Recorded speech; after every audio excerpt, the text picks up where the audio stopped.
வணக்கம் மக்களே, welcome to my channel ஷாக்கி டாக்ஸ். நீங்க இன்னும் என்னோட சேனலை சப்ஸ்கிரைப் பண்ணாம பாத்துட்டு இருக்கீங்கடா, மறக்காம சப்ஸ்கிரைப் பண்ணி வச்சுக்கொள்ளுங்க. அதோட பக்கத்துல தெரியுற அந்த பெல் ஐக்கனையும் கிளிக் பண்ணி வச்சுக்கொள்ளுங்க, உடனுக்குடனே அப்டேட் பெற்றுக்கொள்றதுக்காக. இன்னைக்கு நாங்க இந்த வீடியோல சுவையான டோனட் எப்படி செய்யறேன்னு சொல்லி வாங்க பார்க்கலாம். அதுக்கு தேவையான பொருட்கள் இதோ.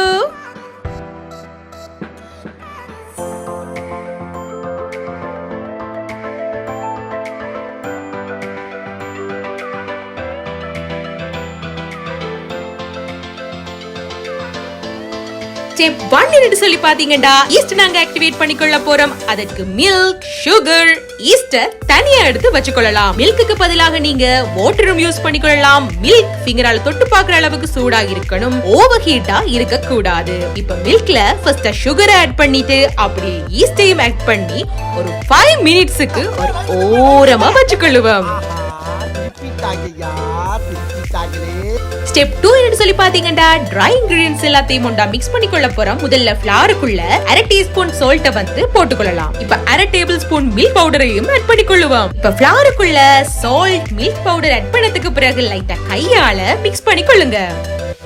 இப்ப 5 மினிட்ஸ் ஆயிட்டு ஈஸ்ட பாத்தீங்கன்னா நல்லா பொங்கி வந்திருக்கு. ஈஸ்ட் எக்ஸ்பயர்ட் ஆனாலோ இல்லாட்டி டைட்டா நீங்க கட்டா வச்சிருந்தாலோ பொங்கி வராது.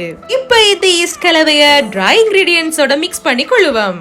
ஆட் பண்ணதுக்கு பிறகு கையால கொஞ்சம் பிசைஞ்சு கொள்ளுங்க. அடுத்து ஒரு முட்டை மஞ்சட்கருவை ஆட் பண்ணி பிசைஞ்சு கொள்ளுங்க.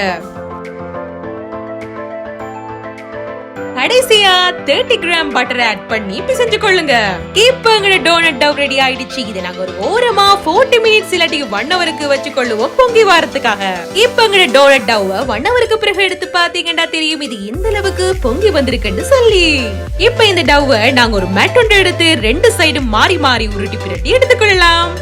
மறக்காம உங்களோட டவ் உருட்டினதுக்கு பிறகு 1/2 இன்ச் தடிப்புல இருக்கான்னு சொல்லி பாத்துக்கொள்ளுங்க. அதுக்கு பிறகு டோனட் கட்டர்ஸ் இல்லாட்டி குக்கி கட்டர்ஸ் வச்சு உங்களுக்கு விரும்பின ஷேப்ல உங்களோட டோனட்டை கிரியேட் பண்ணிக்கொள்ளுங்க. இப்ப நான் பார்ச்மெண்ட் பேப்பரை குட்டி குட்டி சதுர வடிவுல வெட்டி வச்சிருக்கேன். அதுல டோனட்டை அரேஞ்ச் பண்ணிக்கொள்ளுவோம். எல்லாத்தையும் அடுக்கினதுக்கு பிறகு ஒரு 15 மினிட்ஸ் ஓரமா வச்சுக்கொள்ளுவோம் ஃப்ரை பண்றதுக்கு முன்னாடி. அடுத்து டோனட்ஸ் எல்லாத்தையுமே மீடியம் ஹீட்ல வச்சு ஃப்ரை பண்ணிக்கொள்ளுவோம். டோனட் பொரிச்சு ஆறுறதுக்கு பிறகுதான் அதுக்கு மேல சாக்லேட் கோட்டிங் இல்லாட்டி சுகர் கோட்டிங் போடணும்ன்றத மறந்துடாதீங்க. அட இவ்வளவுதான் ப்ராசஸா? இவ்வளவு சிம்பிளா இருக்கே. நீங்களும் நான் சொன்ன மெஷர்மெண்ட்ல வீட்ல டோனட் செய்து பார்த்துட்டு உங்களோட டோனட் எப்படி வந்துச்சுன்னு சொல்லி கமெண்ட்ஸ்ல சொல்லுங்க. டாடா.